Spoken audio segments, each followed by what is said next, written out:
राम राज्य एक परिकल्पना है सनातन वैदिक धर्म के शासन और प्रशासन व्यवस्था की।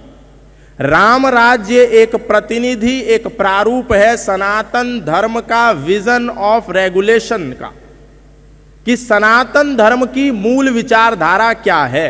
राम उसके प्रतिनिधि हैं, क्योंकि राम के समय में राम जी ने, मर्यादा पुरुषोत्तम श्री राम ने सनातन धर्म का जो आइडियोलॉजी, जो आइडियल जो व्यवस्था थी, उसको पूर्ण रूपेण अपने कार्यकाल में संचालित किया। उनसे पहले बहुत से राजा हुए, बहुत से शासनकर्ता हुए जो सनातन वैदिक धर्म के अनुकूल शासन चला रहे थे, परंतु उसमें बहुत बार कुछ कमी पेशियां रह जाती थी। परंतु इस संसार के इतिहास में मर्यादा पुरुषोत्तम श्री राम दुनिया के एकमात्र ऐसे व्यक्ति हुए जिन्होंने सनातन धर्म की नियम व्यवस्था के अनुसार अपने शासन प्रशासन को संचालित किया। इसीलिए सनातन का जो शासन है वो राम राज्य के नाम से प्रसिद्ध हो गया, और उसी विषय में आज हम लोग चर्चा करने जा रहे हैं। लेकिन भारत के ही नहीं, विश्व के बहुत सारे लोगों को यह कंफ्यूजन रहता है कि जैसे राम है हमारे आराध्य, जैसे मर्यादा पुरुषोत्तम श्री राम का शासन है, जैसे सनातन धर्म का शासन है, वैसे ही तो इस्लाम का शासन है। जैसे राम हम लोगों के आराध्य हैं, पवित्र महानुभाव हैं, वैसे ही इस्लाम में मोहम्मद साहब हैं, हम उनका भी सम्मान करते हैं। जैसे इस्लाम में मोहम्मद साहब हैं, सनातन में राम है, वैसे ही क्रिश्चियनिटी में ईसा मसीह हैं, हम उनका भी सम्मान करते हैं। राम जैसी बात करते हैं, जिस रास्ते पर जाने की बात करते हैं, वही रास्ता इस्लाम भी लेकर के जाता है, वही रास्ता क्रिश्चियनिटी भी लेकर के जाती है। तो हम किसी भी रास्ते से चलें, पहुंचना तो हमको सत्य के पास ही है, पहुंचना तो हमको धर्म के पास ही है, पहुंचना तो हमको विद्या के पास ही है। ऐसा हम लोगों के मन में एक मिसकॉन्सेप्शन भरा हुआ है, ऐसा हम लोगों के मन में एक भ्रांति भरी हुई है, ऐसी हम लोगों के मन में एक प्रक्षेपण भरा हुआ है। और हम सोचते हैं अरे राम, मोहम्मद और ईसा मसीह एक ही तो हैं, जो बात बाइबल कहती है वही कुरान कहती है, जो कुरान कहती है वही गीता कहती है, जो गीता कहती है वही तो सब कहते हैं। तो कहाँ भेद है? हिंदू मुस्लिम सिख ईसाई आपस में है भाई भाई। लेकिन हिंदू मुस्लिम सिख ईसाई, ईश्वर अल्लाह तेरो नाम, ये गीत केवल हम सनातन धर्मियों ने जोर जोर से गाया। ये गीत केवल राम के मानने वालों ने अपने राम मंदिर में सुबह और शाम सुनाया। लेकिन ईश्वर अल्लाह तेरो नाम, ये गीत आपको कभी भी किसी भी देश और विदेश और विश्व की मस्जिद से सुनने में नहीं आया। ये गीत आपको कभी मदरसे में किसी मौलाना और मुल्ला मौलवी ने नहीं गुनगुनाया।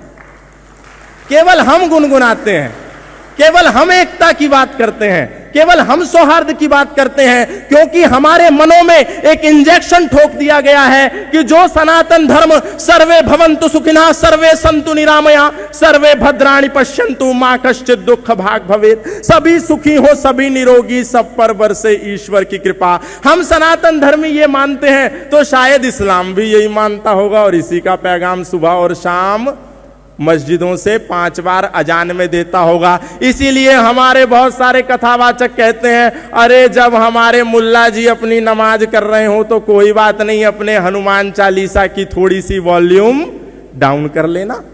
यदि मुल्ला जी नमाज कर रहे हो, अजान दे रहे हो और मस्जिद से हुंकार भर रहे हो तो कोई बात नहीं, हम अपनी भागवत कथा को थोड़ा विराम दे दें और उनका सम्मान करें।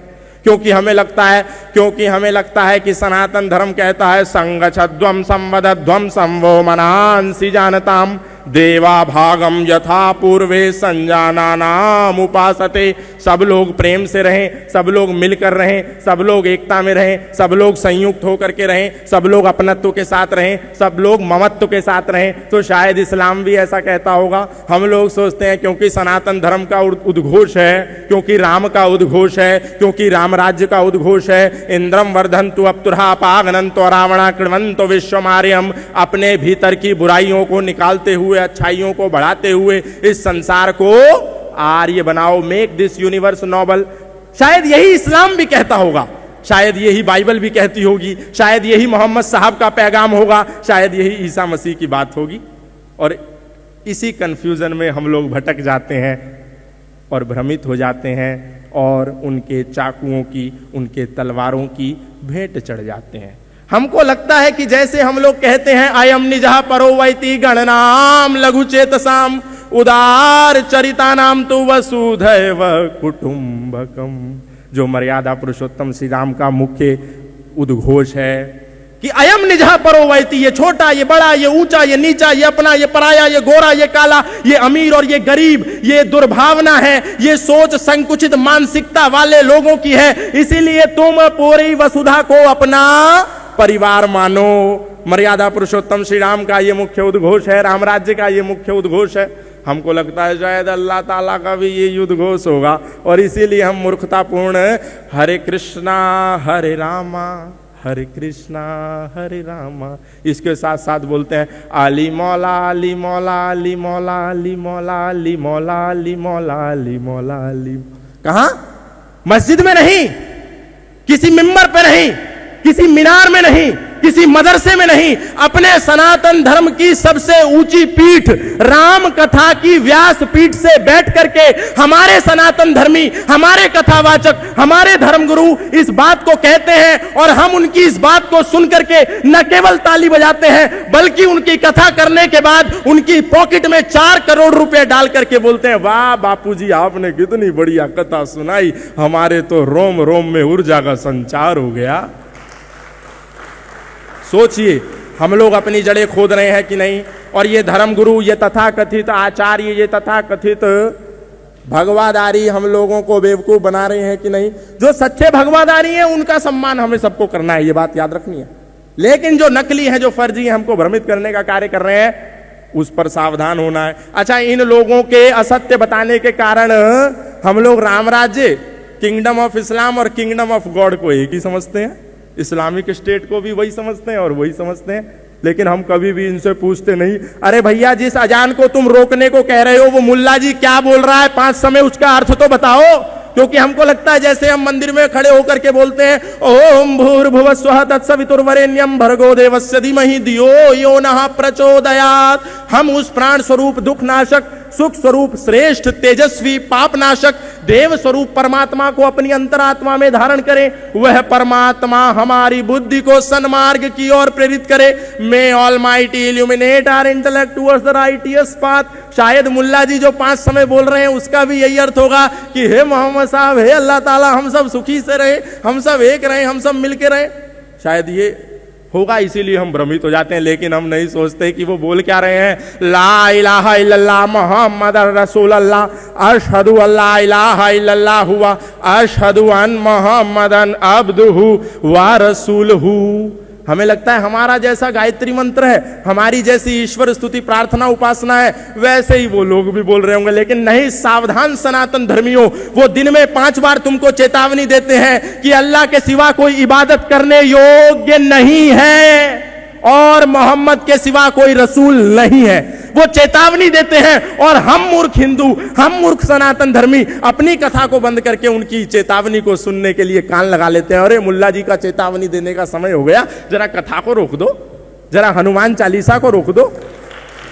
और ना केवल वो चेतावनी देते हैं तुम्हें, बल्कि जब तुम मर्यादा पुरुषोत्तम श्री राम की रामनवमी जन्मोत्सव आने पर अपने सनातनी भाइयों का संगठन करके, समूह बना करके सड़कों पर शोभा यात्रा लेकर के निकलते हो तो तुम्हारे ऊपर पत्थर बरसा करके ये कहते हैं कि हम तो तुम्हें दिन में 5 बार चेतावनी दे रहे थे कि अल्लाह के सिवा कोई इबादत करने योग्य नहीं है और मोहम्मद के सिवा कोई रसूल नहीं है। तुमने नहीं माना तो हम क्या करें? तुम तो सुन रहे थे, अब लो आंसू गैस के गोले मस्जिदों के ऊपर से, मदरसों के ऊपर से, मिंबर और मीनारों के ऊपर से तुम पर बरसाए जाते हैं, तुम पर पत्थरबाजी होती है और फिर भी तुम नहीं सुधरते और कहते हो ईश्वर अल्लाह तेरो नाम सबको सन्मति दे भगवान। अब सनातन धर्मियों का क्या होगा? अरे कौन बचाएगा तुमको? तुम्हारे अस्तित्व पर संकट है।